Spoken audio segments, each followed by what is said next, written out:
I've seen like stuff on Instagram and memes where people are like, "Oh, I'm a bit OCD." Like you're not a bit OCD. Yeah. OCD is a diagnosed mental health disorder that causes extreme distress. Yeah.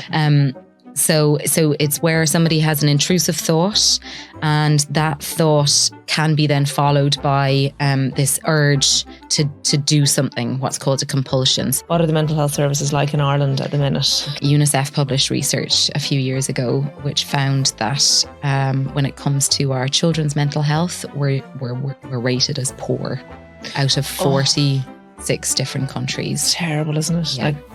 So I talk about this a lot. Mm-hmm. It is terrible. It's so difficult for people to access care. It's so difficult. So in comparison to the other 35 countries that were examined across Europe, Ireland had the third highest level of mental health problems. So there was 18.5% of people in Ireland at that time were meeting the diagnostic criteria for different mental health disorders.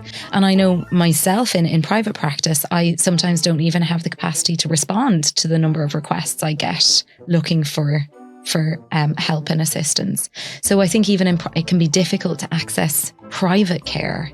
I often speak to people and they say, "Oh, I've spoken to maybe 3 or 4 different people, and they don't have any appointments available for a couple of months. But I'm really struggling. I really need help."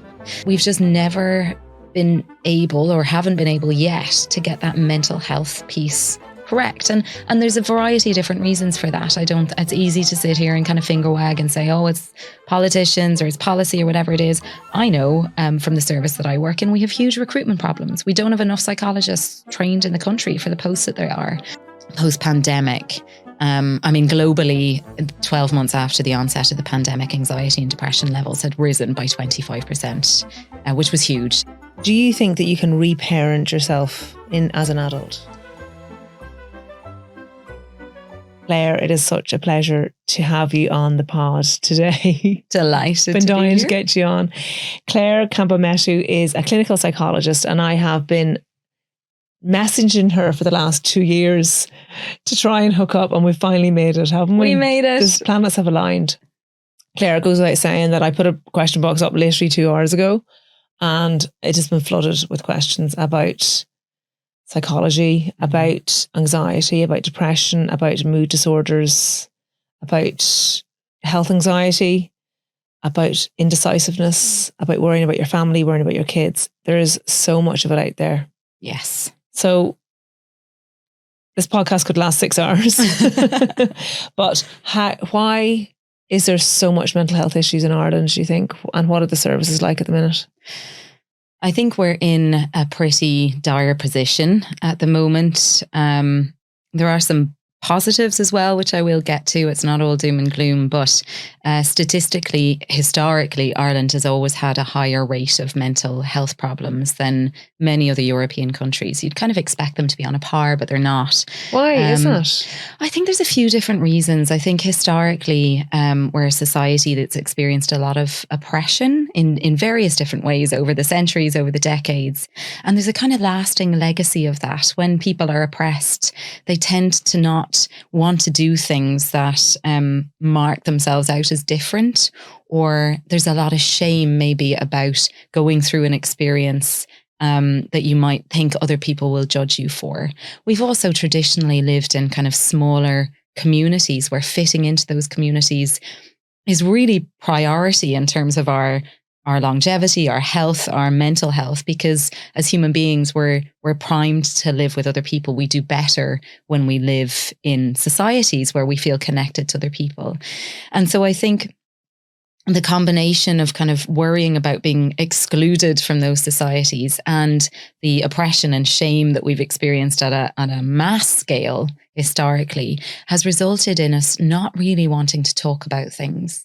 And there's been obviously loads of different things that have come out, stories about different types of persecution in society and different challenges that particular groups of people have faced over the last number of decades, where they haven't been encouraged to speak out about their stories. And so people are kind of carrying these really difficult traumatic experiences, whether it's about being in a mother and baby home or in a Magdalene laundry or being abused by, whether it's somebody in an institution or in a school or whatever it is. People are carrying these things and worried that if they speak out about them, that they'll be shamed, that they'll be excluded, that they won't be able to be a part of the society that they so cherish. And when we hold those secrets, there's a darkness. But I think there's other reasons as well. We have higher rates of addiction. I mean, we're kind of slagged all over the world for that. And there's a huge stereotype about Irish people and how much we drink. We do have a culture of alcohol abuse, I think, within the country.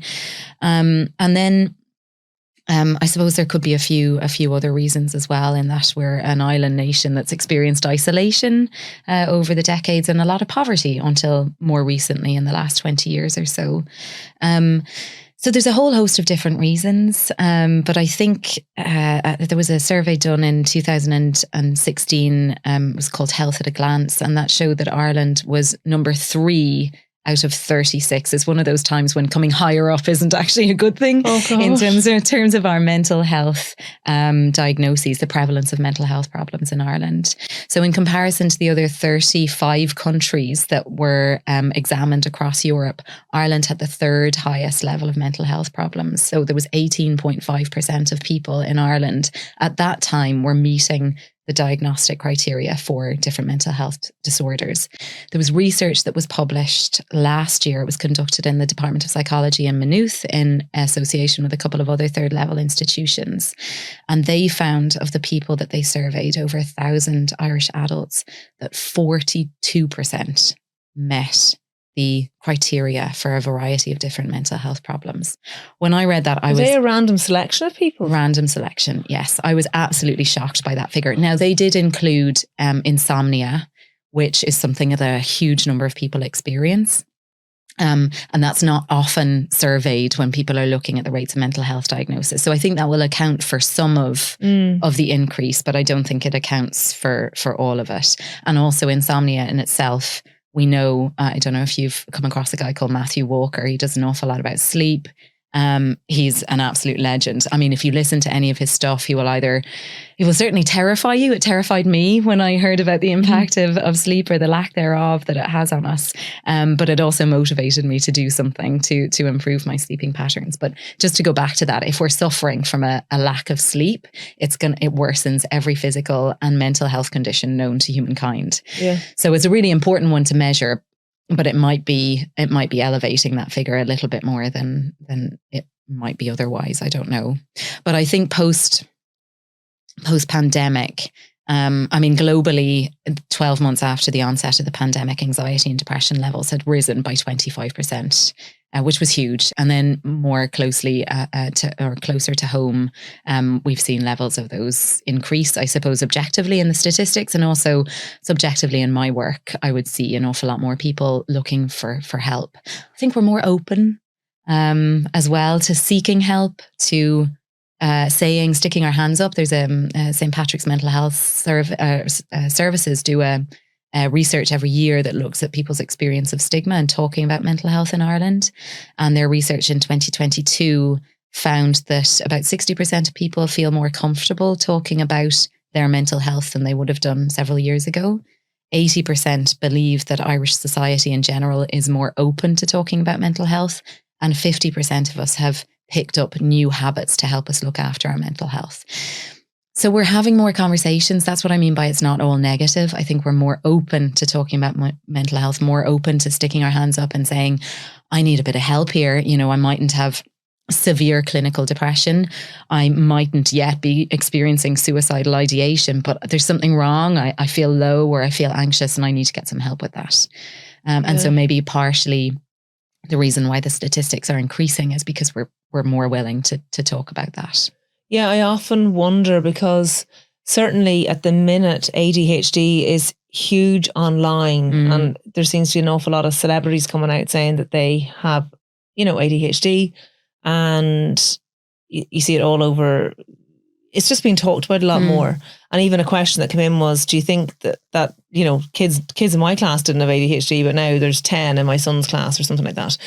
You know, that's a question that came in. So how much of it is that we're more aware of it, or how much of it is being, you know, people are saying it's ADHD, but it could be something else. So there's all of those nuances as well that we need to kind of, I suppose we're not going to get to the bottom of them all today, but I just find it interesting that, yes, we're talking about it more, but it is on the increase, and it seems to be there's a huge amount of people that have anxiety. So can we maybe talk about anxiety initially? Yeah. And see where it takes us then? Sure. I mean, first of all, what is anxiety? Anxiety is a really normal human experience. We need anxiety because our anxiety response, or other people might know that as the fight, flight, freeze, and now fawn is also included in that. The fight, flight, freeze, fawn. Say that 10 times fast. Oh my goodness, I never heard that. So fawn is basically where we become very submissive. Okay. And that's something that they observe mostly in humans, where we kind of, because obviously animals aren't able to be submissive in how they speak to one another. Yeah. But maybe they are, maybe we don't know enough about them yet, but where we kind of feel threatened and go, okay, I'm going to back off here. And so we're not then assertive about what it is that we need or we want. But that anxiety response has kept us alive for as long as humans have been on the planet. And, you know, you think about 3,000 years ago, when we felt anxiety because there was a lion about to try and eat us, or a bear was walking in front of our cave, it meant that we either, our brain releases a cascade of different neurotransmitters, different chemicals when we perceive a threat. And those chemicals then help us to react to that threat to keep us alive. So that's the function of anxiety. But it's become a problem, I suppose, more recently for people because we don't live in, you know, there's no bear. Well, I hope there's no bears outside the window here, or there's there's fewer physical threats. Obviously, for some people, they will have physical threats in their lives. Their safety can't be guaranteed, or they might become unwell. For any of us, that can happen, or there can be things that can happen to us. But most of the time, the anxiety that we're feeling on an everyday basis is in response to emotional threats that we perceive. So whether we're, you know, a good enough partner, or whether we're letting our kids down or our friends down, or that came in a lot. Those questions. I feel like I'm a bad mother. I feel guilty for working. I feel I'm not doing enough for my kids. How that anxiety. Yeah. And interestingly, what we know about the increase in mental health needs post-pandemic is that women and young people and people who had a previous mental health condition prior to the pandemic have fared the worst out of everybody. Gosh. And I think there's multiple reasons. I'm really interested in women's mental health. And I think there's multiple reasons why that is. I think, you know, women tend to provide greater levels of care at home. Not all the time, I'm not saying in every family, but generally, whether it's for older adults in their family or for young kids. And then this sense of never being able to give what you would like to give to either your work or your family life, or to your social life, or to your own interests and your own well-being. Yeah. There's just this constant feeling kind of divided. Yeah. And I think men are experiencing that too. We live in a time when there is a huge amount of demand on us, when our roles aren't as simple. We play a multitude of different roles now. And I do think that historically, because our societies were smaller, those roles were a little bit more clearly defined. We may have been a parent. We may have been active in our kind of small community. We may have been a child looking after an older parent. And we may have had work that we did either inside or outside of the home. But outside of that, we weren't kind of pulled in different directions by the greater world outside of. Yeah, whereas nowadays circle. You're always on, like even with, you know, emails come in, you have your phone on you all weekend. So you're seeing work all the time. There's never a switch off button. No. And I think when there's never a switch off button, whether it's from our work or from looking at other people's lives or from feeling like we should be out there kind of doing fun stuff because now we can. And there's a threat in that. And the threat is we're not doing it right. We're not doing enough of what we should be doing. We're not doing enough of what we want to do. And so with all of those emotional threats, you're making me anxious even saying that. But it does. It actually instills. Yeah. So that is probably, you know, that it can be the root of a lot of the anxiety nowadays, and people just not feeling they're doing enough. Yes. And I also think as well, you know, when what we've gone through, and I know we all want to kind of see the pandemic in the rear view mirror, and it is slowly receding, hopefully. There is a lasting impact of that. There's when our brain is flooded with cortisol, as it was during the stressful years of the pandemic, which were very long lasting, it experienced changes, and it starts to look for threats, even sometimes where there are none, because your brain is kind of primed to try and survive in this all of a sudden really threatening environment. So it's going scan the world, find the threat, scan the world, find the threat. And when our brain gets used to doing that over a prolonged period of time, we can't just shed it when that threat is kind of receded. We're still doing that. And so there's been this kind of lasting legacy. And also people went through an awful lot of trauma, whether it was the trauma of worrying about your health or the health of the people you love. People witnessed people that they love dying without being able to be close to them, to give them what they wanted to or wished to. They lost jobs. They maybe lost homes. There's been a huge amount of loss in the last few years. And while it's important that we move on as a society and look towards the future, it's also important to really acknowledge that people have really suffered in different ways over the last few years. Even when you think about, you know, the young people who are they're leaving cert exams at the moment, which is a really stressful time anyway. The fact that they didn't get to sit their junior cert exams, like that's the year that we're dealing with. They didn't have a normal kind of social experience where they got to test their wings with the safety of knowing mum and dad are there, or somebody else who can give them care, somebody to fall back on, and to start becoming more independent. And so we've got a whole, you know, almost generation of young people that haven't been able to develop in the same kind of formative ways as the generation or the kids who were a few years or before or after them. Yeah, they say they're a couple of years behind, even, you know, say people that were like 12, 13, 14 during the pandemic. So they didn't get those social interactions with the boys and girls they would have normally done. So there's all of that as well, isn't there? And that's what our teenage years are about, is exploring like what we can and can't do, learning how to be around other people, learning how to function well in our relationships, as well as learning a little bit more about ourselves and becoming more independent. And they lost the opportunities, as you were saying, to do that stuff. So now we're kind of pushing them out into the world, which they haven't had the chance to kind of get ready for as much. And so I think young people are more anxious, parents, adults are more anxious, and we've all lost something in the last number of years that we need to come to terms with.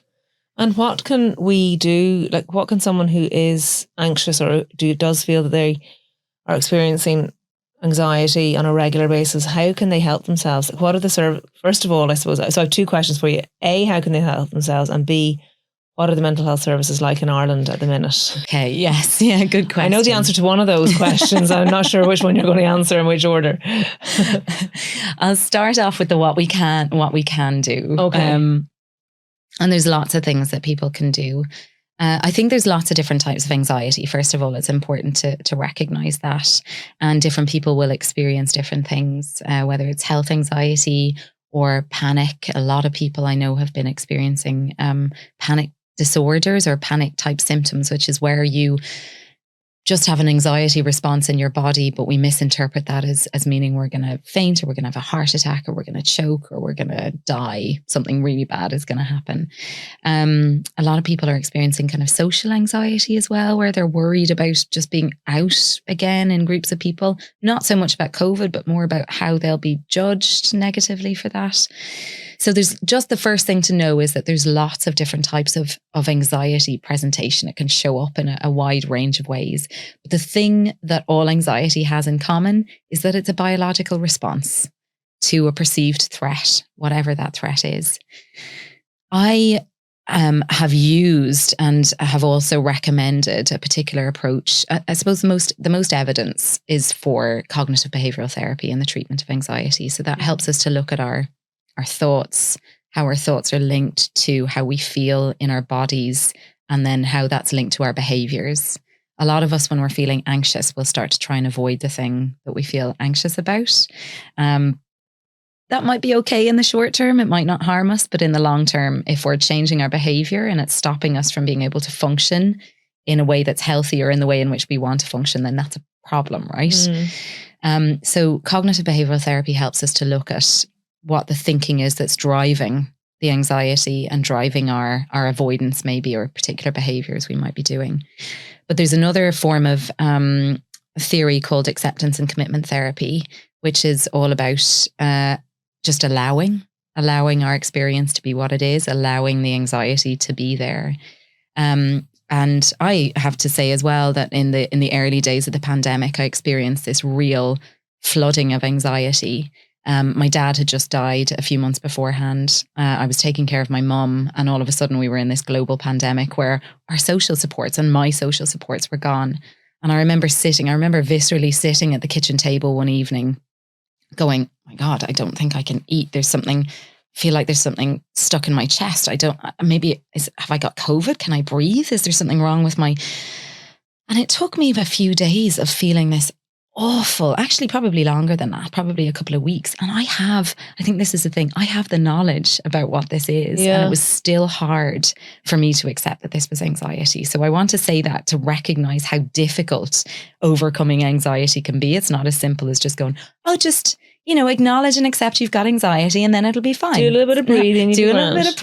Get a good night's sleep and everything is grand. Yeah. Exactly. It's not that simple. But it's when you feel that anxiety in your body and when your brain goes, something really bad is going to happen. It's like an alarm going off, and it's very difficult to function in the way that we normally would otherwise. What I found really helpful was reminding myself that I had the knowledge to know that this was anxiety, because especially I suppose when you're worrying about something bad happening and then that thing doesn't happen for a couple of days, you're like, maybe I don't need to worry about that so much. So after the kind of week or 10 days, I was more able to tell myself that it was anxiety rather than like an actual threat of something bad happening.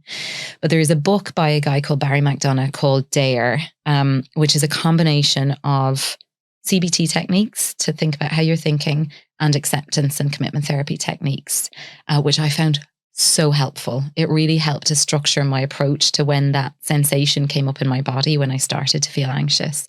So DARE stands for diffuse, which is where you're taking the power away from anxiety. You're going, it's just anxiety. Like, this is just anxiety. It's just a biological response in my body. So what? So you're really kind of disempowering the anxiety that you might be feeling.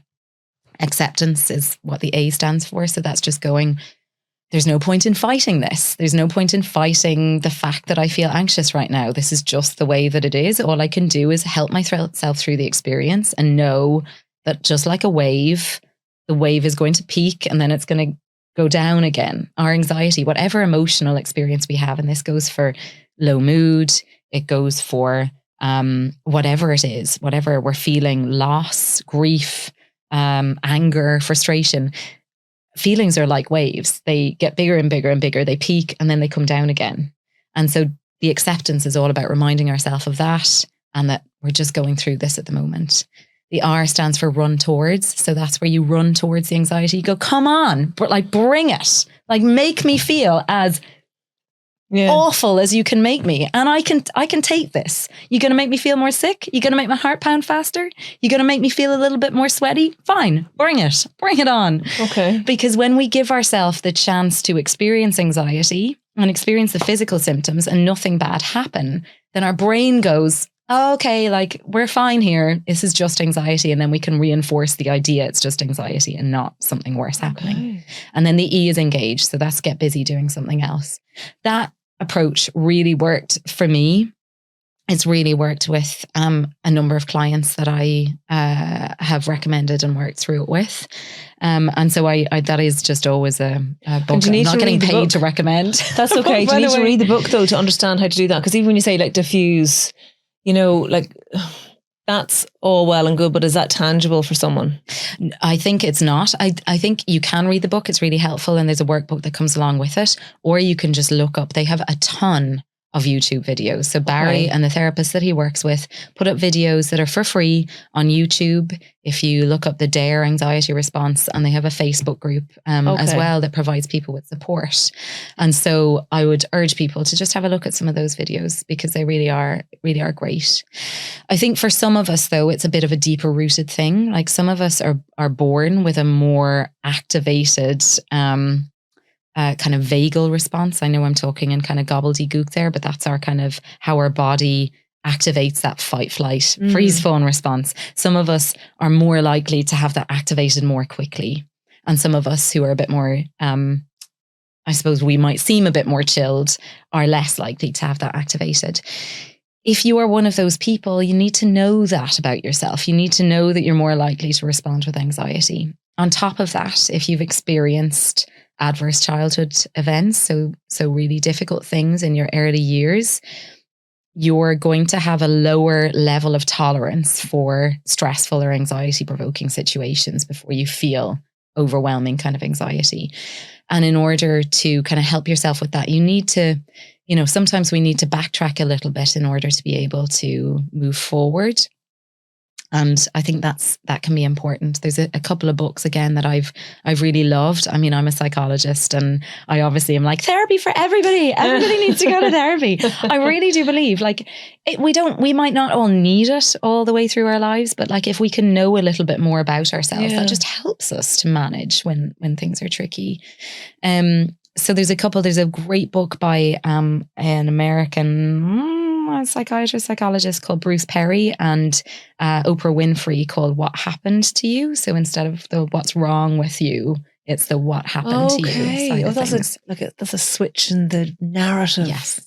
I love that. Yeah. Can I ask you why you did allude to childhood trauma, and people maybe having a lower threshold then for difficult situations as they get older? But is there a genetic component to it as well? So say, the way you could have two people in the one family, they both are raised at the same, whatever we consider it to be the same, maybe go through the same type of childhood, but one of them will be perceived mentally weaker than the other. Do people, you said you're born with it, but is there a genetic component as well there? Yes, there can be. I think the nature and nurture debate is one that's been kind of raging in psychology and in fields of mental health for a long time. It still hasn't been concluded. We don't know which is more important. To be honest, my perspective on it is that it's our nurture. So we can be born with something. And there's this really incredible field of epigenetics at the moment, which is looking at how even if we're born with a kind of genetic inheritance of something, how our environment can work to change how that gene is actually expressed throughout our life. So we might be born with a vulnerability to developing addiction or depression or anxiety. But what happens to us then will either bring that genetic expression to the fore, or it may change it so that we don't actually go on to develop or experience those problems. But there definitely is a genetic component. I think I'm not an expert in it, but I know from just a little bit of the research that there has been some studies that have shown that. But I do think, my perspective is that what we go through is the more important piece. But who am I to conclude that debate that thousands of scientists have contributed to over the decades? Yeah, well, but it does make sense that the environment in which you grow up in, or those tender years. Yeah. But then is there that worry, and this brings me back to mothers. And I say mothers, and I know fathers worry about their children also, but I have a mainly female audience. So when people are messaging me, and they're generally mums that are asking, this anxiety that they have about not being the best mother for their child, and how that's going to affect their child, like, it seems like a self-perpetuating anxiety as well, doesn't it? Yeah, because we can never be perfect. There's always going to be something and somebody that we're letting down. If we're there for our kids or our family, then we're not being there for either ourselves or somebody else or work or whatever it is. There's this idea, my mind is going in like 5 different directions at the moment. But there's this idea of being good enough. Winnicott, who was a theorist in the 1960s, identified this idea of being what the research at the time called the good enough mother. So that was about just being good enough. And now we've kind of generalized that idea out to all parts of our lives. Like there's a lot to be said for being a good enough partner, a good enough mother, a good enough employee, a good enough friend, a good enough sister, a good enough daughter. And if we can allow ourselves to be good enough and let ourselves off the hook and be compassionate about the reasons why we can't do everything, that is, we know from the research that being good enough is enough for kids to grow up happy and healthy. They don't need perfection. They don't need a parent who is there 100% of the time, who is 100% regulated, in charge of their own stuff, 100% calm, 100%. That's not life, right? Mm-hmm. That's not reality. 100% there to cater for their every need. That's definitely not reality. You are going to bring, if you're there to cater for their every need when they're younger, then they grow up to be very disappointed adults. Absolutely. They'll never find a partner to be there for their every need. Isn't that right? Or a world. Like the world lets us down. The world is a hard place to be in. I know. Even one of my little lads, he was in a match there the other day. It was the school's final for hurling and they lost, but they lost by a country mile. The other team bet them well. and they were bawling. They were so upset.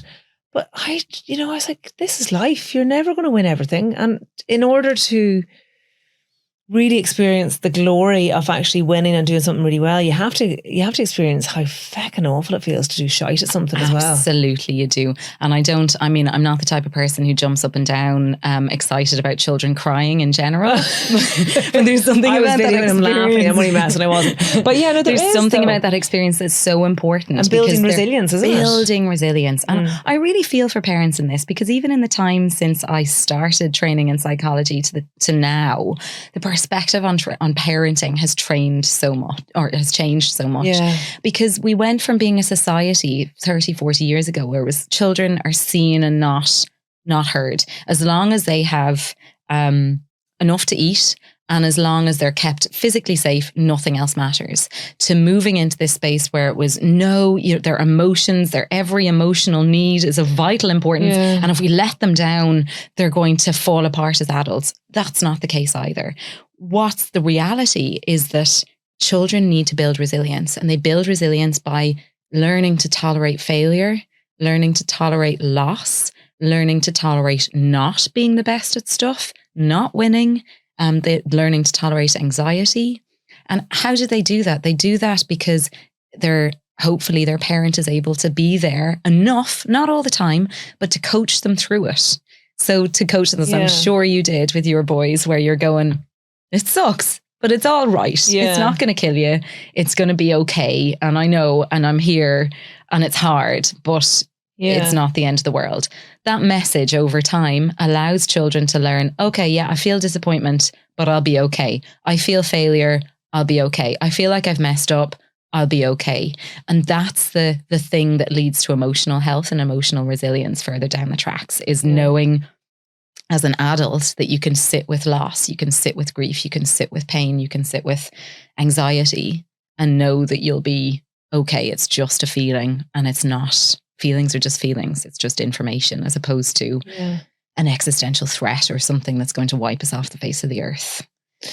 So, on that note, what are the mental health services like in Ireland if people need to access them? Like, how do you work, Claire? We're in a bit of a hole at the moment. So I work in the public service mostly, and I work in private practice, and I also deliver kind of talks for different corporate companies, etc. I think one of the really positive things that's come out of the pandemic is the fact that employers are more aware of the mental health needs of their employees. I've seen that people are going, how do we attract and retain our workers? Because actually we've got a really high employment rate in Ireland at the moment, and it kind of is, for not everybody, but for a lot of people, an employee's market. There's usually a job that you can go to if you have certain qualifications. I'm not saying that is the way it is for everybody, but what that means is that employers have had to get better at looking after their employees' mental health and the work-life balance, etc.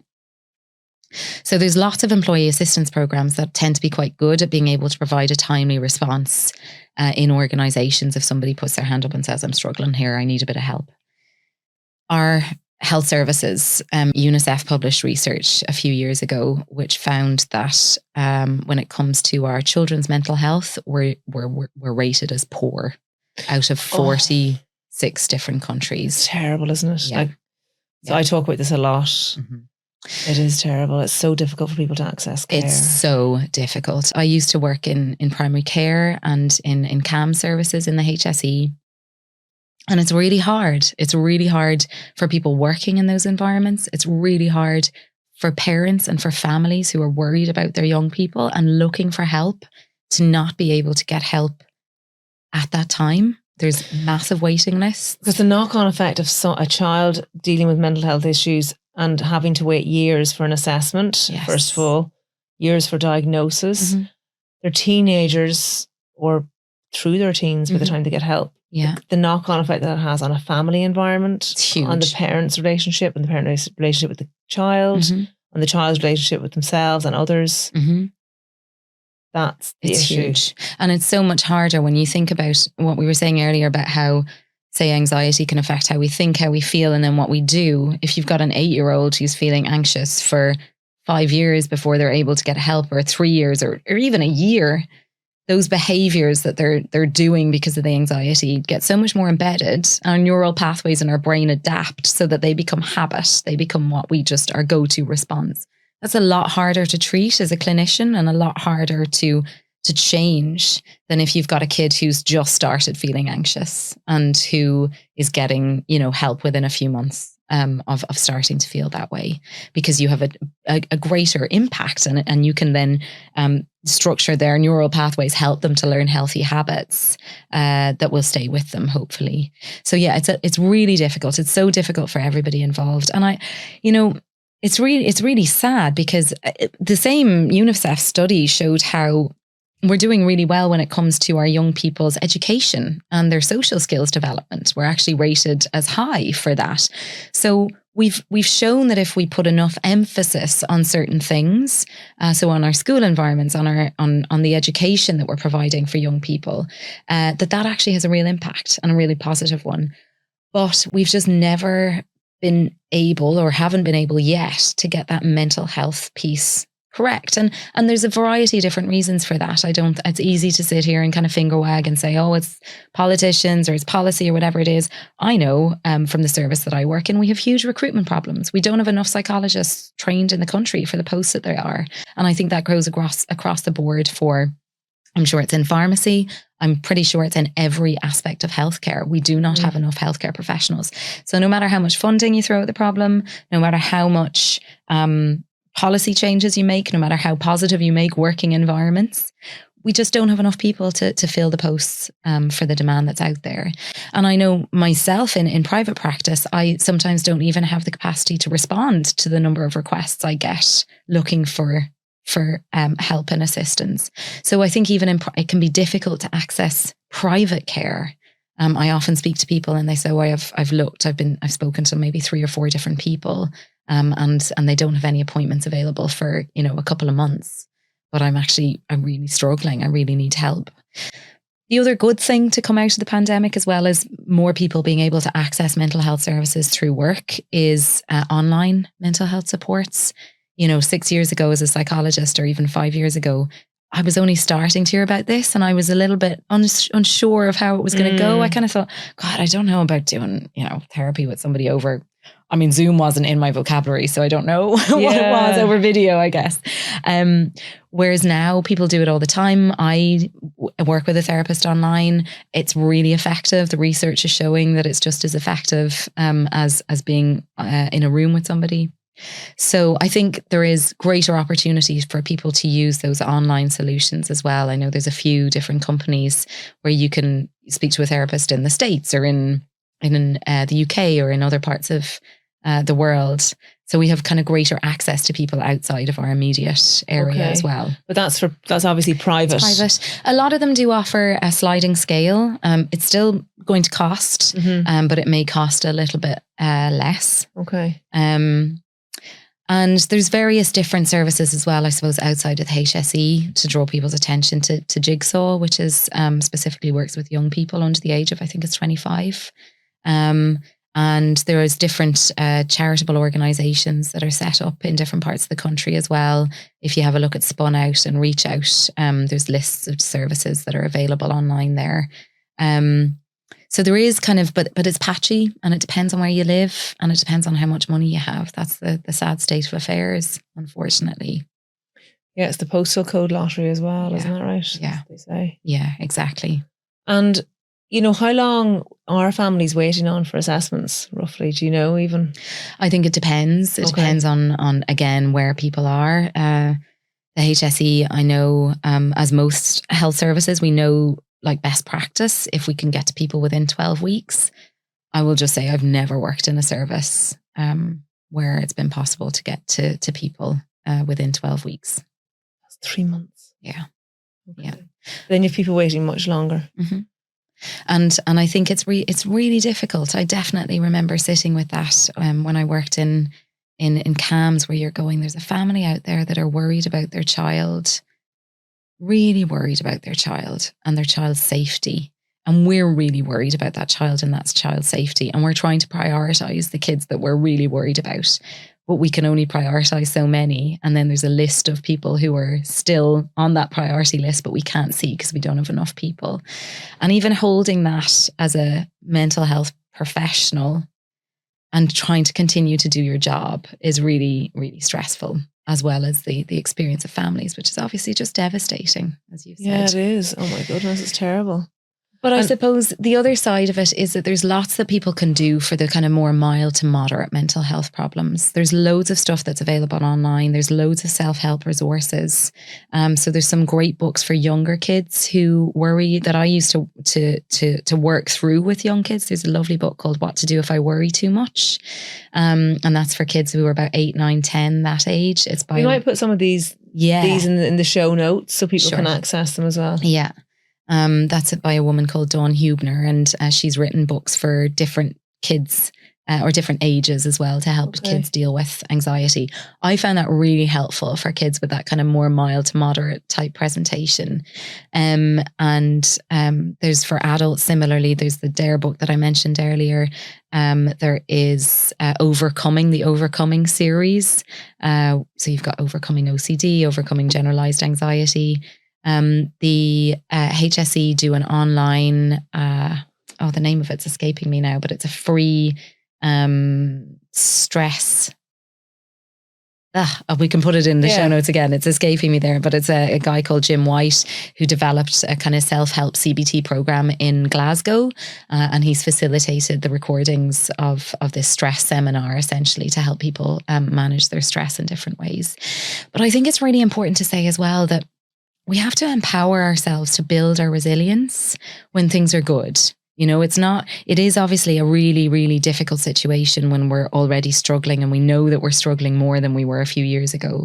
But if you're one of the people for whom things are relatively okay at the moment, if you've got a little bit of contentment, if things are just flowing nicely in life, now is the time. Now is the time to build your resilience, build your family's resilience, so that when the clouds roll in, you have ways, you have habits, you have strategies of doing things that will help you, so that will hopefully stop you from getting to the point where a mental health problem becomes entrenched and severe, something like anxiety or depression. So how do you build your resilience? What do you mean by that? So there's lots of things that we can do. I think I often think that there's 5 pillars.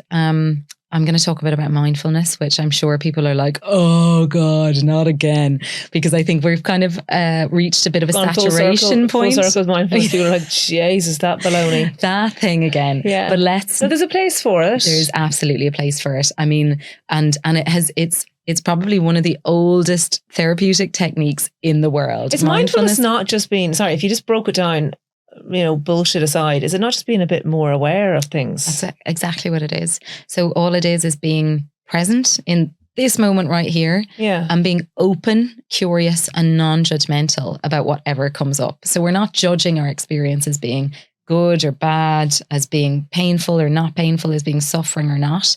We're just, again, accepting we're here in this moment, in this room, recording this podcast. That's just what is. And we're just being a bit more open and curious about our experience of that. And we're not worrying about the fact that we have to cook a dinner in 2 hours' time and we've several carpools to do. Yeah. And, we're not here. So we're just here. But that's hard. That's hard to do because, again, our brain, like that anxiety, that worrying about stuff is protective. It's your brain going, there's a threat. You need to think about the threat. You need to do something. You're not going to be able to blah, blah, blah, blah, blah. Yeah. So our brain is going to run away with us. That's okay. That's just what brains do. So it's not that mindfulness is about like personifying this perfectly calm place. It's just about training your brain to come back to the moment when you notice that it's wandering off. I mean, most of our brains are wandering off 98% of the time. If we can get to a place where we have 0.01% of our day being mindful, that's a result. Okay. And I think it's really important to know, like, if being mindful still feels like a mystery, which it does for a lot of people, just search for mindfulness exercise, short mindfulness exercise, and you will get a plethora of YouTube videos of anything from 2 minutes to 5 minutes to half an hour long. One of the ones that I love to do myself because my brain goes flying. I find it hard to keep it focused on the present moment. Jesus, you're talking to your sister here. It's hard, and we're busy. Even at the minute, right? I'm thinking of like 100 million things in my head. Yeah, absolutely. And that's what our brains do. That's how we function. So, I mean, most people would agree that you are an exceptionally high functioning woman, Laura. And it's probably because of your brain going tick, tick, tick, tick, tick, because it's organizing, it's planning, it's managing, it's doing all of these things that help you to keep juggling everything that you're juggling. But the thing about mindfulness is that if we can practice it when things are good, when we're suffering, it gives us a way of stepping back from the suffering so that we can just bring a little bit more ease into our lives. So that's the point of practicing it when things are okay, because we train our neural pathway to do it. And the research on mindfulness is incredible. Like, it decreases stress, it increases well-being, it increases physical health problems, things like cardiovascular disease. It improves our relationships. It improves our sleep. Like, there's just no end to the amount of positive benefits that mindfulness has on our lives. Okay. But again, we can all get a bit sick of it. But if we can just practice it, the one that I love to do is just 5 sounds. And it's just where you just listen to 5 sounds that are around you. You can do it for 10 seconds, or you can do it for 30 seconds, or you can do it for 5 minutes. If you just do that once a day, that's you training your brain to do something a little bit differently. And again, then when we're suffering, when we're going through something harder at a later date, we can kind of take a break by just knowing that we can do that. So mindfulness is one thing. Getting outside, again, the research on being outside in nature, it's easier to be mindful outside when we're looking hopefully at something that's nice or that's kind of sensory in some way. But just being outside in the fresh air is really good for us. And if you can combine that with doing a bit of exercise, that's going to release endorphins. It's going to help you to feel better. It's going to help you to manage, again, a whole load of physical and mental health problems. For most physical health or mental health problems, exercise has been shown to be beneficial. In fact, for mild to moderate anxiety, doing a program of exercise with a professional, so whether it's a fitness instructor or a physiotherapist or a class that you've signed up to online, is just as effective as cognitive behavioral therapy for mild to moderate anxiety. So exercise is key. Again, you need to get into the habit of doing it when things are well, because when you're not sleeping, when you're feeling really depressed, when you're feeling really anxious, it's a hell of a lot harder to drag yourself up out of bed and go out for a walk or go out for a crawl or whatever it is that you're able to do if you haven't been doing that before. So it's all about bedding in those healthy patterns before you start to struggle. Connecting with other people. We need it. Our brain has so many different systems in it that respond to the presence of other people. There's something called co-regulation, which is if we spend time, and we all know what this feels like, right? Like, think about somebody in your life that is a relatively kind of calm, generally kind of positive, generally supportive person. And when you're stressed and you're sitting in a room with that person, what happens to us? We come down a level because actually our nervous systems, our basic biology is primed to respond to the people around us and their nervous systems. So if we're spending time with other people who are calm, who are regulated, our own nervous system starts to calm and regulate. So build up connections, good connections in your life. I have to ditch all my current friends and find new ones now. I know. My hands friends are all highly strung. I'm only messing now. But no, that's funny that you say that, because one of our little boys is a really calm person. And we always say he's just a lovely little person to be around, particularly in times where you might be a bit stressed. So that's interesting that you say that. Yeah. But I suppose you are who you surround yourself with too. Yes. But yeah, it might be hard now to try and find some really chilled out 40-year-old women in my circle. Considering what we've been talking about as well. Yeah. And in fact, only 60% of 40-year-old women now won't have in love. I know. Difficulty at the minute. Jesus. So, oh well, we're being glib about it. But it can be difficult. And it can be going back to what we were talking about and how shamed we are as a society and how hard we find it to really talk about our difficult experiences. That's when I'm talking about connection. It's about finding people that we can do that with. And I know that I'm immensely privileged to know that I have a couple of people that I can do that with, that I feel truly, fully, emotionally safe with, to be completely myself, whatever that looks like, and know that they will give me love and warmth and care. Not everybody has that. If you can cultivate it, if you can grow that, if you can find a group of people, it doesn't even have to be a close friend. It can be a men's shed if it's a guy. Women's sheds are starting up as well. It can be going to a choir. What's a men's shed and a women's shed? Oh, so men's sheds were something that started about 10 years ago, where I can't remember the person who founded them, but they're all over the country, and they're the opportunity for men to go and hang out in a shed, doing carpentry, making stuff, drinking a cup of coffee, having a cup of tea, being together. And what's happened is that in these smaller groups, people develop friendships, they develop connections, and they become places where people are able to talk about what's going on for them, find solace in other people's experience. And from that have grown women's sheds as well. I'm not one for traditionally kind of segregating genders. But I do think there's something in how we communicate slightly differently. I remember seeing this lovely picture once about two women sitting there talking about their difficulties, and they're face to face and they're using their hands and they're using their faces. And then there's a picture of these two guys and they're kind of side by side on a bench. They're actually facing each other's backs. Looking at the ground, but still talking. And there's something about what we need that may be slightly different. Not everybody, but generally.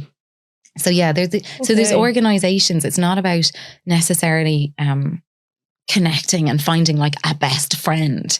It's just about finding a group, finding a sense of belonging and purpose and connection with other human beings that you're around. We need it. Isolation, loneliness is one of the biggest risk factors for physical and mental health problems in later life. When we are lonely, our brain actually releases a whole load of cortisol. We are not designed to exist in a vacuum on our own. So connecting is of vital importance. And then giving back. Again, you might find that you can connect with people doing this, but building resilience through giving back something. I mean, well, you feel good when you do something for someone else, don't you? What does it feel like for you? You know, you were in a helping profession.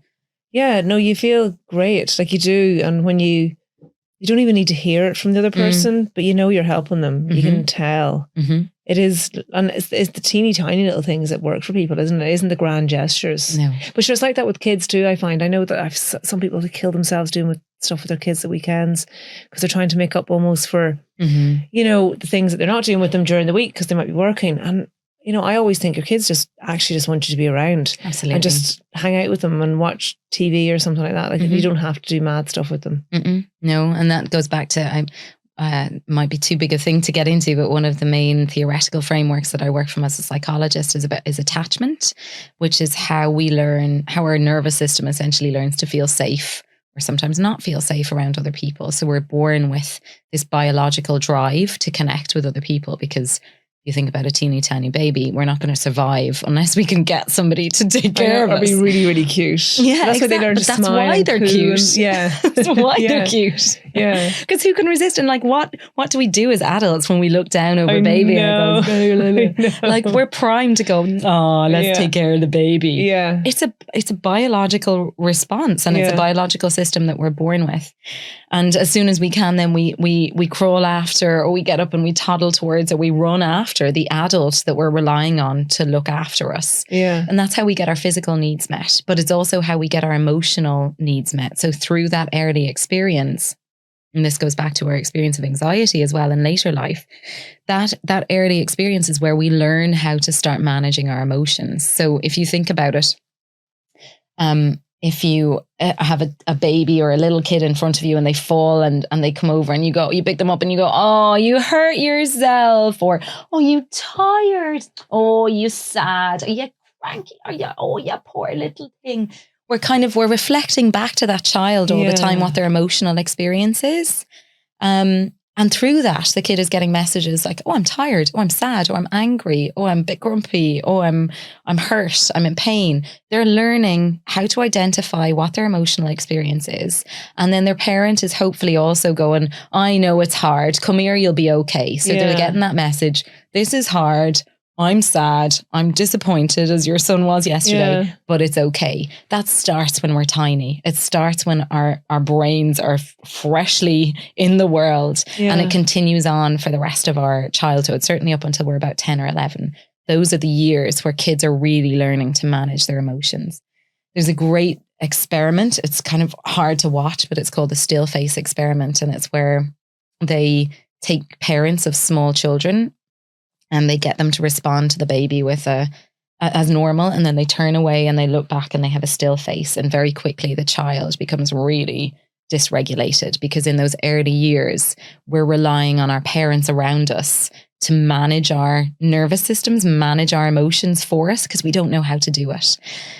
And this is not about criticizing parents, because there are a multitude of reasons why parents are maybe not able to do that for their kids. And it's not about doing it perfectly. I should say that as well. It's not about 100% emotionally responding to your kid all the time. There's attachment theorists and psychologists who say if you can do it 60% of the time, that's enough. That's enough for kids. But it's what we see when parents aren't able to be there in that way emotionally for their kid is that their child starts to experience a lot more emotional and behavioral problems earlier on. And then that can be the thing that may lead on to mental health diagnoses at a later stage as well. You say parent there, can that be any adult?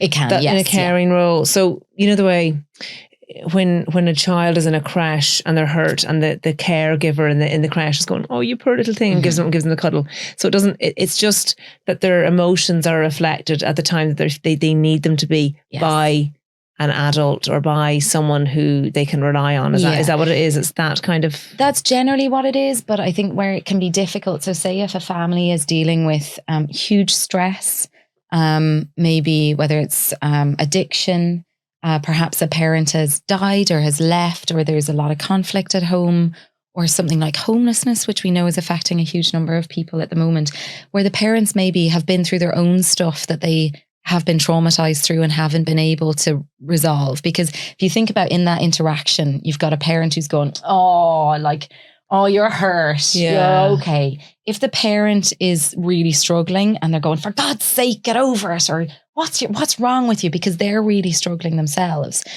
the kid isn't going to feel that kind of sense of emotional safety. So even if you have a child who's getting that some of the time during the day in a caregiver with a creche or a childminder or a teacher, whatever it is, if they're going home or spending more time around adults who aren't emotionally safe spaces for them to be around, that's going to, it's good that they're getting it somewhere, but it's going to be affected by the fact that they're they're not able to get that at home where they're spending more of their time.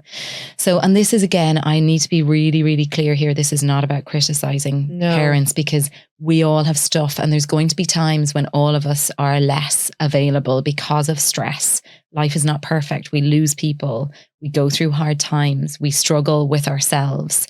And so we're not always going to be able to be present for the little ones around us. But I think it's really important, because it goes back to that idea that you can't put on somebody on a plane. You can't put on somebody else's oxygen mask if yours isn't on. And we cannot expect our children to grow up emotionally healthy and well if we're not taking the time, making the investment where it's possible to make sure we're emotionally healthy and well. And I'm really cautious when I'm saying that, because it's a privileged position to be in, where we can take care of ourselves emotionally, because it means that we're not facing the kind of greater difficulties in life, things like, huge financial problems, homelessness, food poverty, poverty, domestic violence, like where those issues are going on.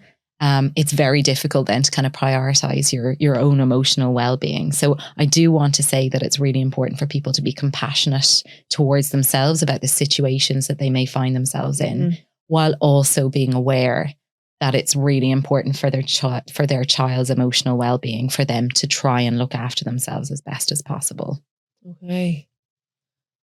We could actually just talk about this forever, and I think I'm already seeing that we need to get you back. But I want to go through a couple of things with you today that were brought up. So health anxiety is something that people are experiencing. Potentially more now since the pandemic. I'm not quite sure. What are your thoughts on it? I think it's more since the pandemic. I think we were all so tuned into our health during the pandemic and to this huge threat. And again, you think about your brain going, there's something here that could kill you or kill somebody around you. So we all started going, is that COVID? Is that COVID? What's that? And then a lot of us got COVID and had serious health consequences as a result of that infection. So I think there's a certain amount of people out there who actually have had problematic kind of health experiences over the last few years that have potentially been long-term, that are of course going to leave a scar where they're going to be more anxious about their health and their well-being. And for the rest of us, even if we escaped without those physical health implications, we're so, it's been 3 years of going, there's a threat, there's something wrong. Of course, our brain is going to be more attuned to it. We didn't get here overnight. We didn't develop this kind of fear about our health overnight. It's not going to go overnight either. I think it's really important for people, and health anxiety can be a difficult one, because when we were talking earlier about treating anxiety, the first step is going, this is just anxiety. I just need to coach myself through it. That's really, really difficult to do if you think that you have a health problem that could threaten your life. Yeah. What I always say to people who have panic disorder, where they're worried that they might be having a heart attack or problems somewhere, or health anxiety, go to your doctor, get your concerns checked out. If needs be, go and get a second opinion. After the second opinion, you've got to give yourself a chance to treat this as anxiety and to see if it works. Okay. You've got to give yourself a chance, because if you keep going, there is a never ending list of people who will see you for whatever it is that you are worried about. And sometimes doing that is actually counterproductive.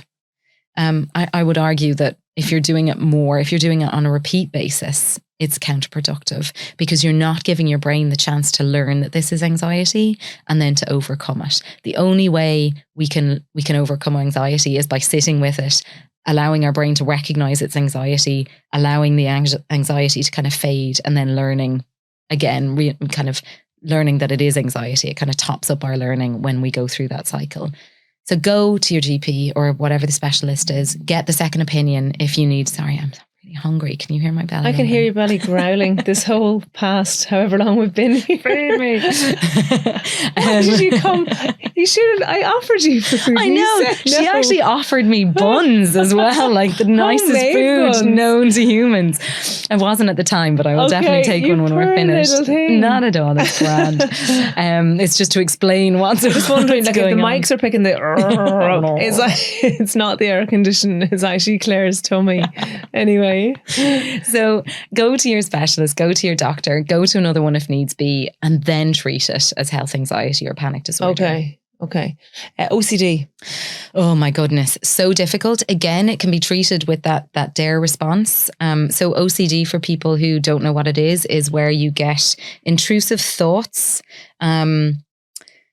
about something bad happening. And that can be anything. It can be the house going on fire. It can be your kid running out in front of the road. It can be... Sorry, can I just say as well, because people think OCD is just flicking on and off a light switch before they go out, or flicking on and off the kettle or something like that. Yeah. Because that's the perception that I suppose Hollywood would have given it. Sure, yeah. So it stands for obsessive compulsive disorder, but now take the floor, please, Claire. And I actually think that can be really insulting for people who are really struggling with it. Because I've seen like stuff on Instagram and memes where people are like, oh, I'm a bit OCD. Like you're not a bit OCD. Yeah. OCD is a diagnosed mental health disorder that causes extreme distress. Yeah.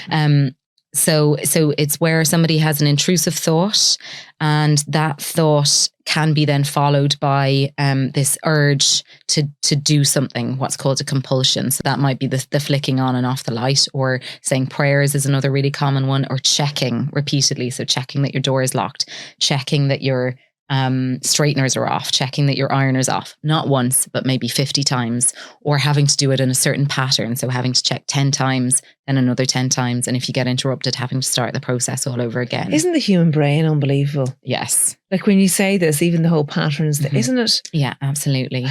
And it all comes, it's all about us trying to make sure that we're safe, trying to kind of take control. I think that's one of the difficulties that we faced during the pandemic that has led to lots of the stuff we're seeing, is the absence of control we had.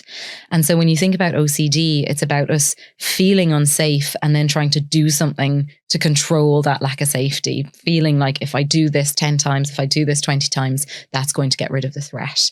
So OCD is that intrusive thought followed by an urge to do a compulsion, or to at least think a compulsion. Some people might just think something in their brains. They might have to say all of their family's names, for example, in their brain. So they might just appear really silent. They might not be doing something, straightening something or turning something on and off, but they might just be carrying out that compulsion in their brain. Just to say, to debunk a myth, a lot of people struggle with intrusive thoughts of a sexual nature.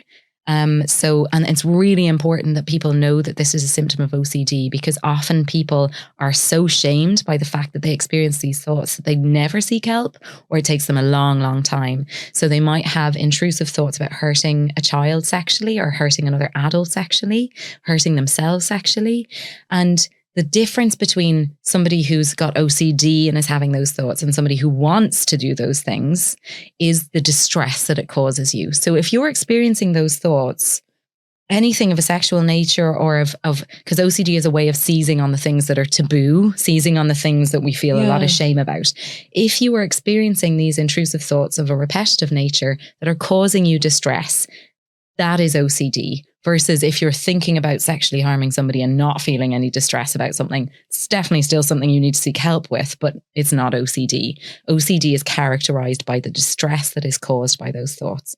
There is no shame if you rock up to a therapist office and say, I have these really disturbing thoughts about doing things to myself or other people, and I feel so upset by them. There's no therapist worth their salt that is going to go, really? Like, what's wrong with you? They're going to go, oh my gosh, that is so hard.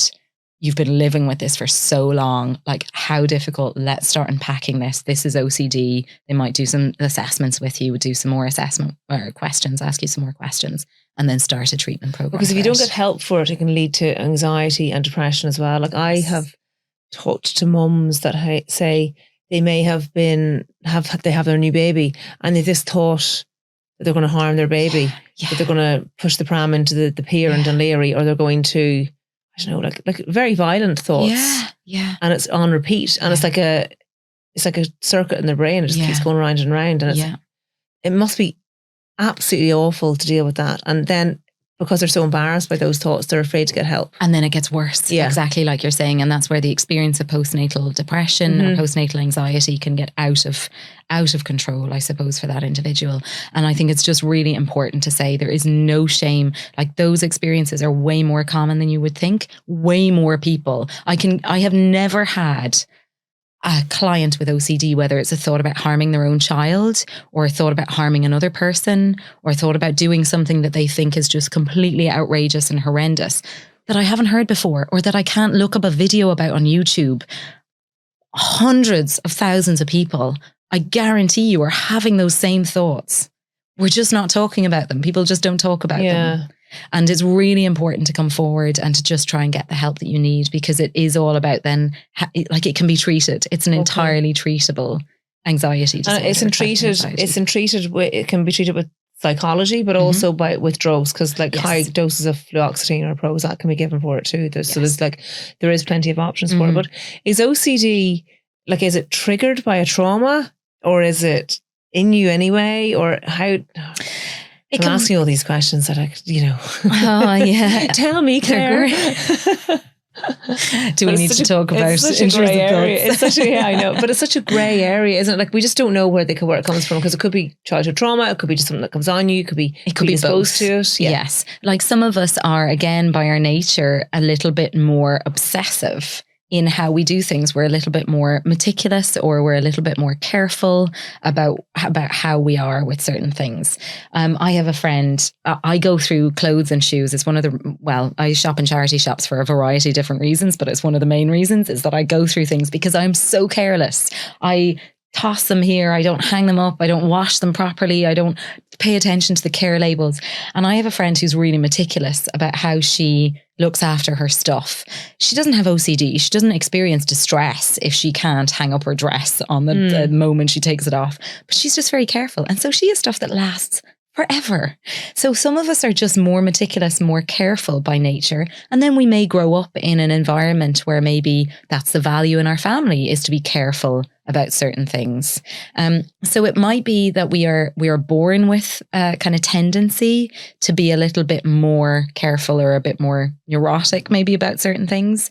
And then it may be that it's to do with our environment, and it can be to do with trauma. If we have an experience or repeated experiences of feeling out of control, unsafe as young children, that can be something that leads to us feeling like we need to control our environment in order to feel safe. Or we may grow up, OCD I've often found is sometimes about responsibility, and about us feeling like we are responsible, which is why the experience of having a baby and the overwhelming responsibility that comes with that can sometimes trigger it. So sometimes if we have an experience in our early life where we've been made to feel like we're responsible as a child, when in fact it's our parents who are responsible, but maybe they're not able to look after us or to take care of us in that time, that can then lead on to a greater likelihood of developing OCD as well. Okay. So it can be a multitude of different things. There's no real hard and fast answer either. No. Sure, there isn't. Okay. No. If someone is constantly angry, just an angry person, feels anger with everything, everyone, what is, how can they help themselves with that?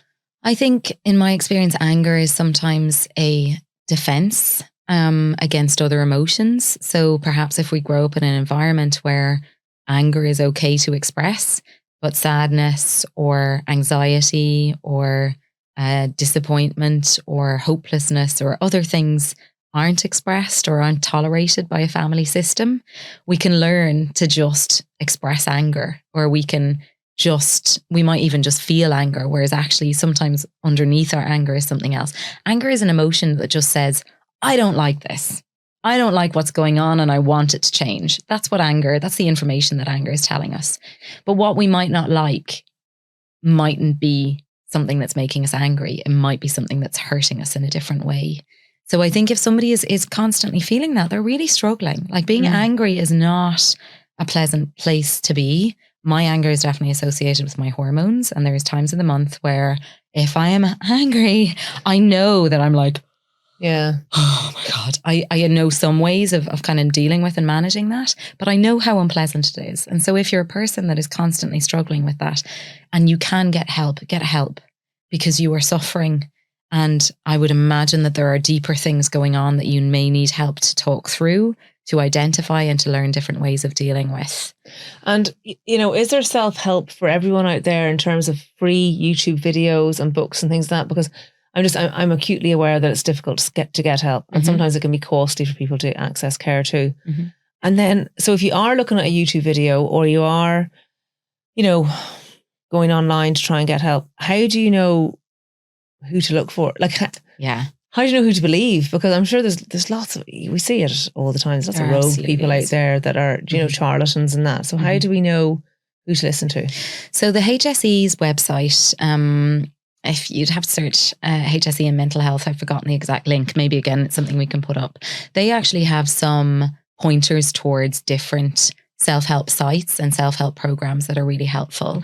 There's another group, if you find anything on the NHS, or mind.org as well, is another great resource that will send you to lots of different self-help.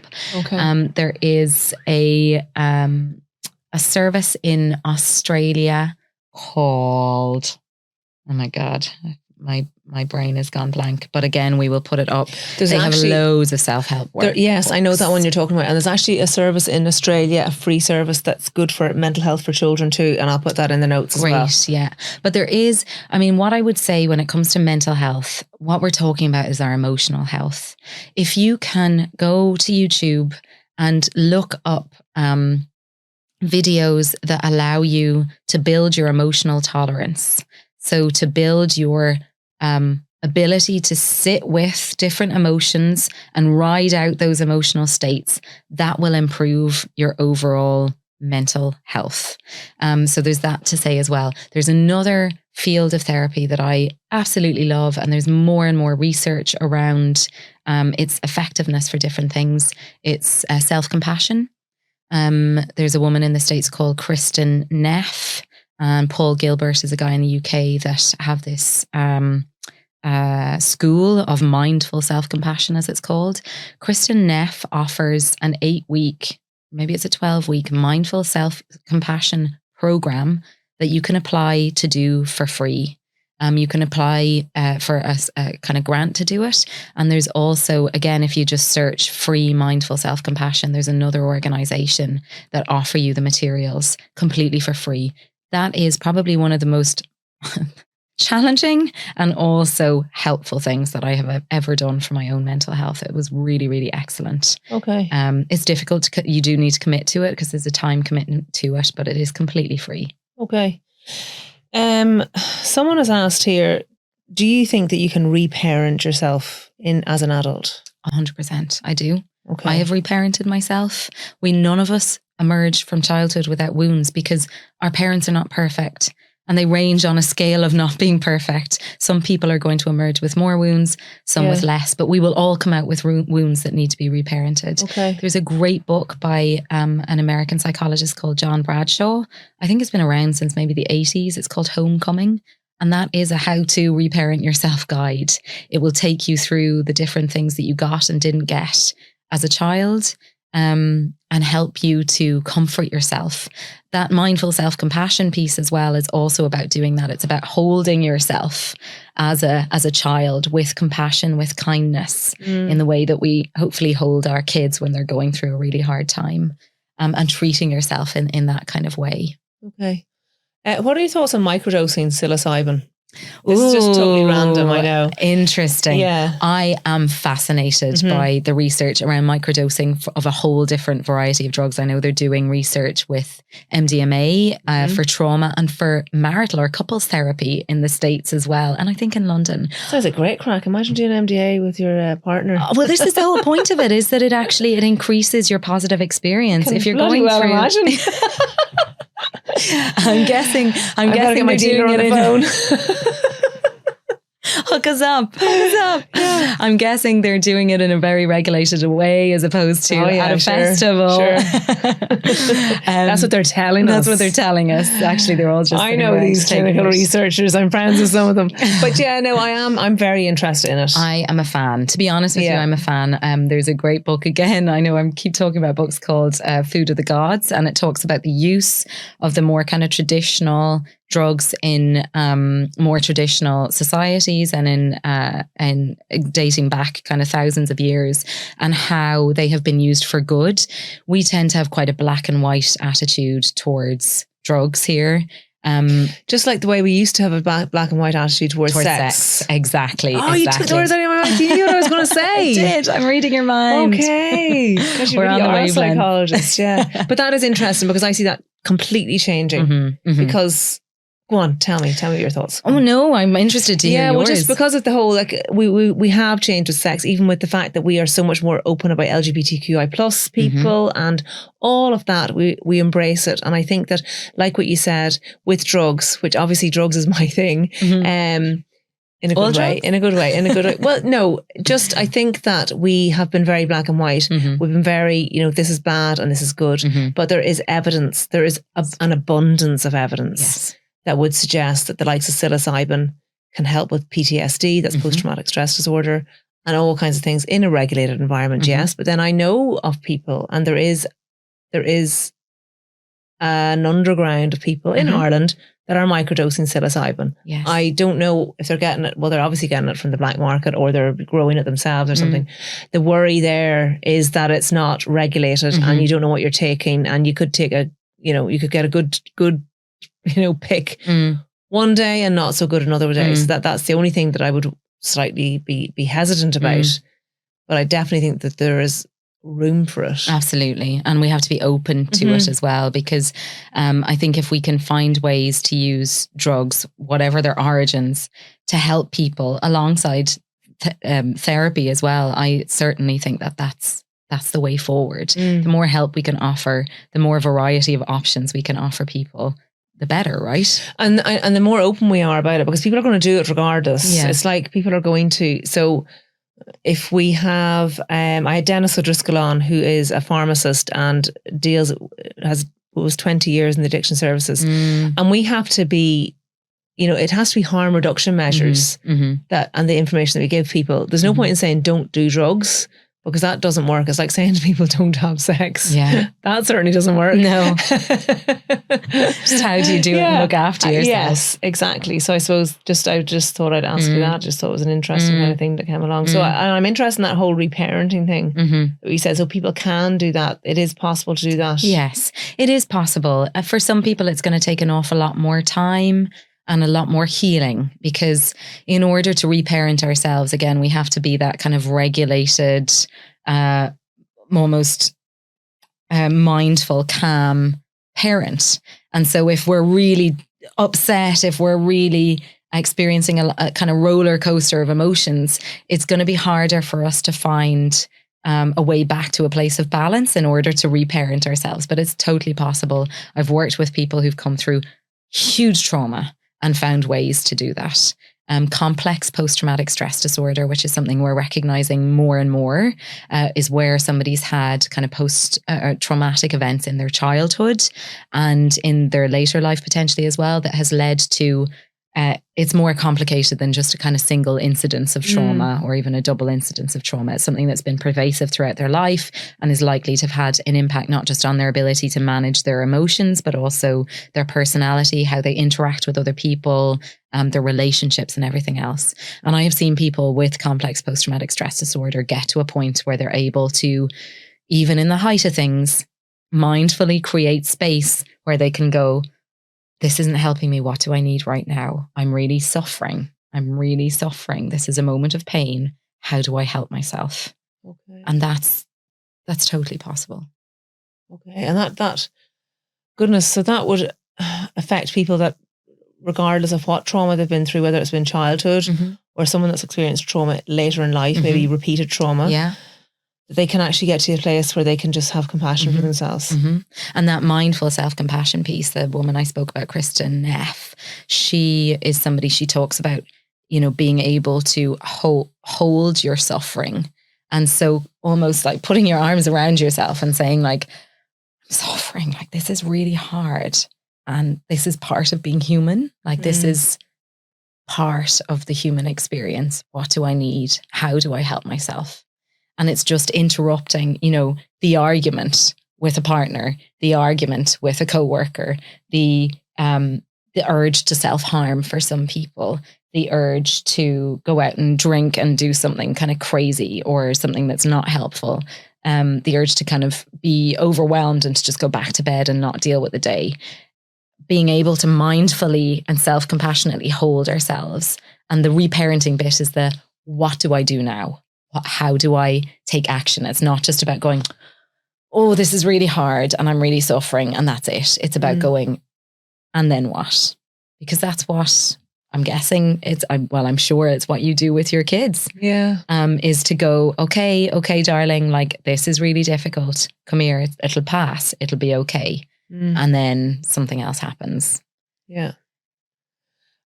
I would love to touch on, we were talking a little bit before we came into the studio about society. And so we've talked a lot about self-compassion and self-care and being kind to yourself and allowing the feelings to and mindfulness and all that baloney and what he meant. All that rubbish. But I know you work in public services as well. And there is definitely a move, like I think we're almost becoming too self-aware now and not societal aware. As in, there are people in this world. So say, and I talked about this with John Lonergan, the former governor of Mountjoy. There, you get two 15-year-old boys. One's brought up in a very different family to another, or there's poverty there. The outcome for those two boys is considerably different. The boys could be the same height, age, same good looks, similar personalities, same intelligence. And one might end up with addiction issues and in jail, and the other one will end up a high-flying career. And this gap in society is only getting bigger. And with mental health for kids on its knees here in this country, we need to take an overall picture as to how, like, I think we're, without sounding leftist, and everything for everyone or whatever like that, which we should be. I think like in society everyone deserves a chance, but I think we are growing up in a society where we're very much like, I want to keep my stuff safe for my legacy and my children, etc., and maybe not pay as much taxes so that we can get the people out of the rut that they're in. What are your thoughts on that? Because I know that you deal with a lot of people that need a lot of help and may not have had amazing childhood experiences. I think it's something I'm really passionate about.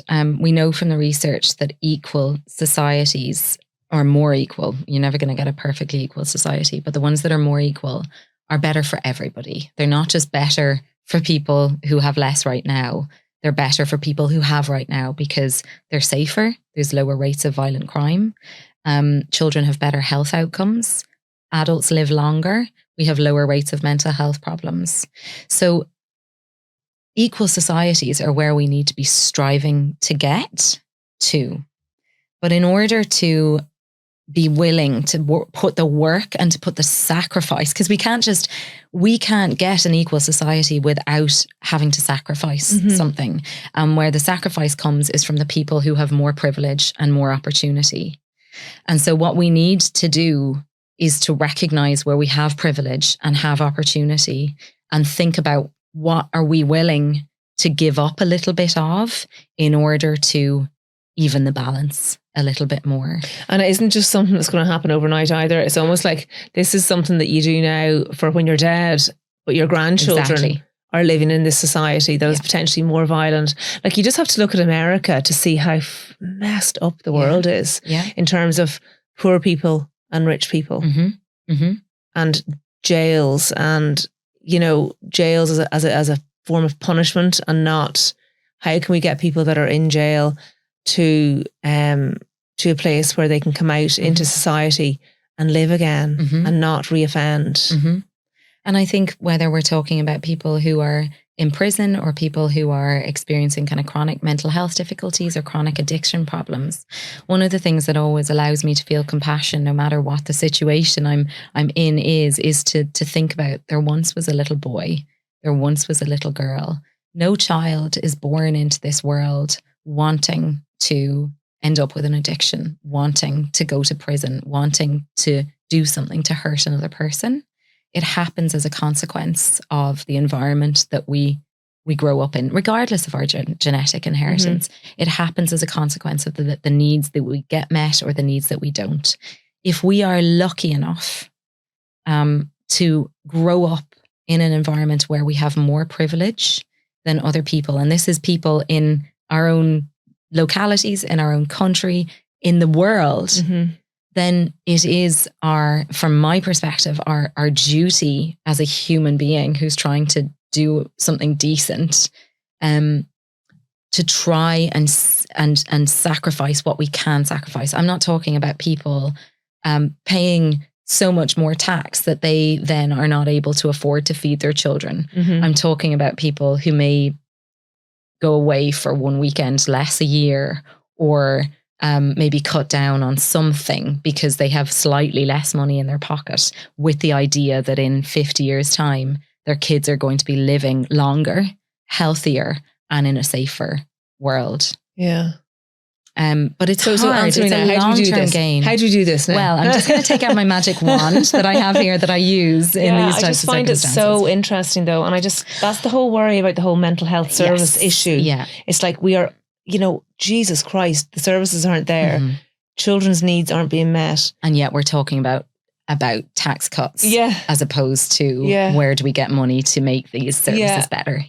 And I think I don't have a kind of an immediate solution, and the difficulty is that we're not great as humans when it comes to longer term payoffs. We tend to feel less motivated to do things where the reward is further away, or we're not going to be able to touch it or feel it ourselves. Exactly. And we're not going to be able to, for those of us who are lucky enough to have more, we're certainly not going to be able to touch or feel the reward of our world being a better place ourselves. But we will feel the kind of pinching of pennies, or we will feel the loss of something. But I think it's a kind of philosophical question, and that everybody needs to ask themselves about what is more important and what legacy do they want to leave in the world. Yeah. And there is no quick fix. I think we are dependent on our politicians to come up with the policies to put in place. But saying that, there is also evidence, we have ways of changing societies pretty quickly. You look at what happened in Glasgow, how once it had one of the highest rates of violent crime in Europe per capita. And in 10 short years, they have reduced that rate of violent crime by nearly half, by making sure that services for children and young people who are most at risk, including education, including mental health care, including supporting their family systems, are more equitable. Okay. So it can be done. It can be something that will have an impact in the short term, as well as something that will impact in the long term. So in 10 years, that is, even just showing those statistics that you could do something like that within 10 years. Yeah. Sure, you could touch and feel that. Yeah, absolutely. How do we do it? It's about introducing policy and all that rest. Yeah. And it's about having conversations. I think the difficulty at the moment as well is that we're becoming more split. There's this kind of, on one side of the fence, we're kind of hardening down on it's not my problem. And on the other side of the fence, we're going, no, it's everybody's problem. And there's a gap in our society that's widening. Yeah. And actually what we need to be doing in all aspects of division is sitting down to have mature, open-minded conversations with each other about how we improve society, as opposed to kind of digging our heels in and going, no, I'm right. No, I'm right. No, I'm right. No, I'm right. We have to have opportunity for discussion and debate about things. And where we shut that down, division grows and inequality grows as a result. So we just have conversations to start off with. We have conversations, respectful conversations with people who disagree about different things. So we have conversations. Exactly. Try and coercively control their minds. Or use psilocybin. On that note, absolutely, I could literally stay here all day. Like, Yeah, there's me so much too. more to even get through. Is there anything that you'd like to talk? Is there any subject that we haven't discussed that you'd like to just bring to the fore now? I think you've been giving me great airtime to talk about all of my How did you become a psychologist? Oh, that's a good question. Yeah. And what made you want to do that rather than say psychiatry, you know? So I actually started out wanting to be a teacher. I went to university with the idea of becoming an English teacher. I'd an amazing English teacher in secondary school. Shout out to Mrs. O'Carroll if she ever hears this. But I did an arts degree and did psychology as my fourth optional subject and absolutely fell in love with it.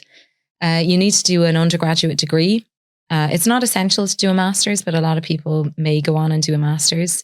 You need to get experience then as what's called an assistant psychologist, which is where you're working under a lot of supervision. And then you go on to do your postgraduate qualification in either clinical, which is what I'm trained in, counselling psychology, educational psychology, or occupational psychology. There's other streams as well, forensic psychology, and that's it. I'm sorry if I'm leaving another psychological discipline out there. Health psychology as well. Okay.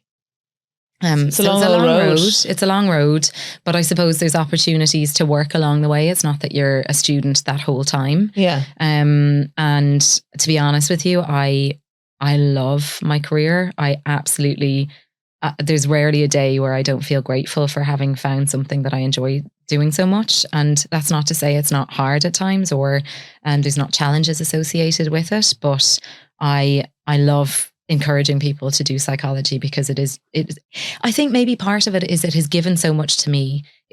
I have no doubt helped to make me a mentally healthier person. It has given me strategies. It has given me resources that I don't think I would have had otherwise, and that I fundamentally believe have made me a happier person. So that's pretty. Yeah, it's good, isn't it? Mm. Do you analyze your friends and stuff? If they pay me sometimes. I hope not. I mean, I hope they tell me if I do. I definitely analyze myself and probably my partner and other kind of situations in life. But I hope I'm not one of those wreck your head did you think about why you did this? Yeah, I know. What was going through your mind when you made that decision? Do you psychologically dominate your partner? Because I can imagine arguments with the psychologist. You're like... I'm not going to answer that question. Okay. Do you have to mind yourself? Do you have to go for therapy yourself? Because I'm sure you're dealing with people that have very traumatic stories. So you can't just remove yourself from that completely, can you? One of the great things about being a psychologist is we have a model of supervision that's embedded into our work. If you practice psychology, you have to get supervision. Okay. So that's where you meet with somebody who tends to have more experience with you, and you talk through the difficulties in your work, and you get the chance to regularly reflect on why you're making the decisions you're making. So say to use a particular type of treatment over another type of treatment, how it's affecting you, and what you need to do to make things better, or areas of your practice, like areas of awareness around yourself you might not be aware of. So that's inbuilt, which is a great thing. But I would go for therapy myself regularly as well. Life is a challenge. Life involves suffering. And it can be hard. And that's for me as well as for everybody else.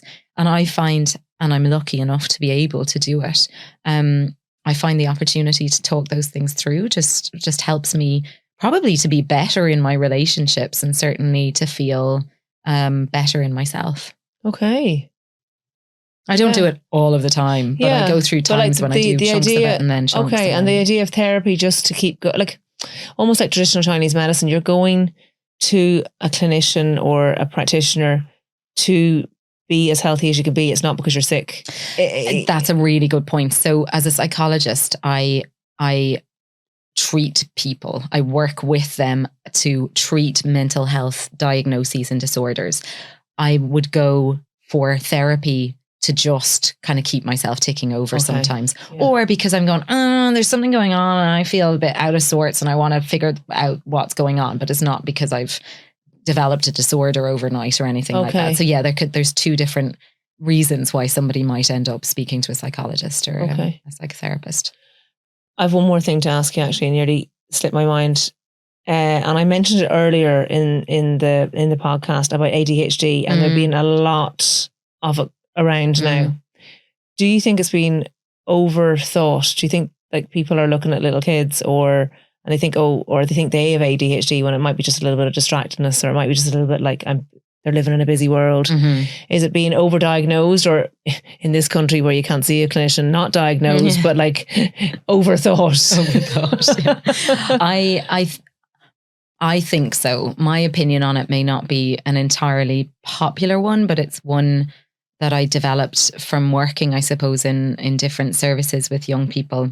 I think, first of all, we are, which is fantastic, becoming a lot more aware of neurodiversity. We used to see people who experience neurodiversity as in the very tiny minority. Whereas now we're recognizing that most of us are neurodiverse. We all think in different ways. We all have different kind of brain chemistry or neural activity. And we're kind of on a spectrum of that. And so for young people who are struggling more with that awareness in society is helpful for them, because it means our environments, our schools, our different opportunities are just more aware that they may have different needs. So I think that awareness is great.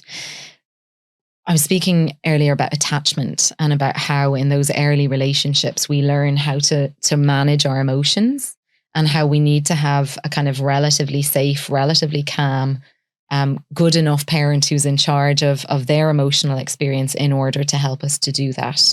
And again, this is not about placing blame. There's lots of reasons why parents may be unavailable to do that for their children. But I think it's really important to know and to understand that where parents aren't able to help their child learn how to manage their emotions, that their child is then not going to be able to manage them. So if we're seeing a kid who is acting out in school because they're anxious, or because something might be going on at home and they're not knowing how to deal with it, or because something's going on with a friend and they're worried or they're upset or they're angry and they don't know how to deal with it. So they're acting out by maybe not being able to sit still, or by taking it out in their environment. That kid can also get a label then of ADHD, when actually it's about what's going on in their emotional environment and how they're not getting the support that they need to develop emotional regulation skills in kind of identifying and managing their emotions. They're not able to get that at home for whatever the reason is. And so I think that was one of my experiences, was that, okay, wait a second. Yes, this kid might be meeting some of these behavioral markers, but there's also other stuff going on. And maybe if we eliminated or helped the family to deal with that other stuff, then the kid wouldn't be acting out or behaving in this way. And unfortunately, because of the lack of services, the lack of therapists, the lack of just access to, say, CAMS or to services that children and families have, it's easier and it's quicker to diagnose ADHD than it might be to work through some of that stuff. So they don't get that particular help. So it's nuanced, sad. Isn't it? It's nuanced, yeah. Yeah. And that's not to take away from young people and families who do have a diagnosis and who do need additional things. I think just if I could design with my magic wand a kind of a service, we'd be doing ADHD diagnostic work, having eliminated an awful lot of other stuff, rather than ADHD diagnostic work as the first port of call. Okay. Yeah, okay, that's fair. So I'm going to ask you my 2 questions that I ask every guest. I did text them to you before. There's one person I forgot to text. And they're like deer in the headlights when I asked them. I was like, shit, better not do that again. So what advice would you give young people today, Claire? If you are in the privileged position to do so, take time, either between school and going to college, or school and starting a trade, to have some time out.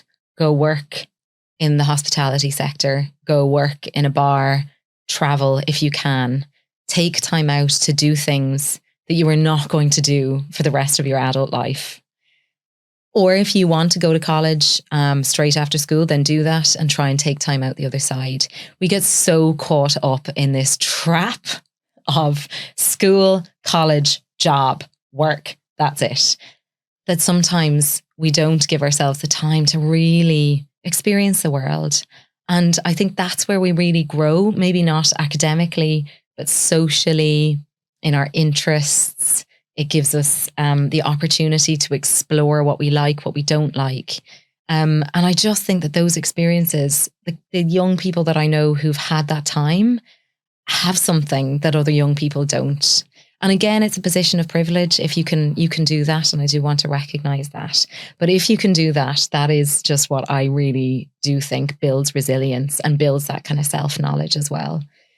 The other thing I think is really important is kindness, self-compassion, like we've spoken a lot about, is incredibly important, both to be compassionate towards ourselves. If we can be kind towards ourselves, we can get through anything. We can get through the shame.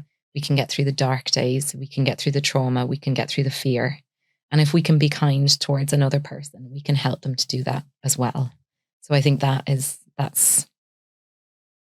a bit virtuous and a bit idealistic perhaps, but I just think it's worth bearing in mind. Strive for the idealism though. Strive.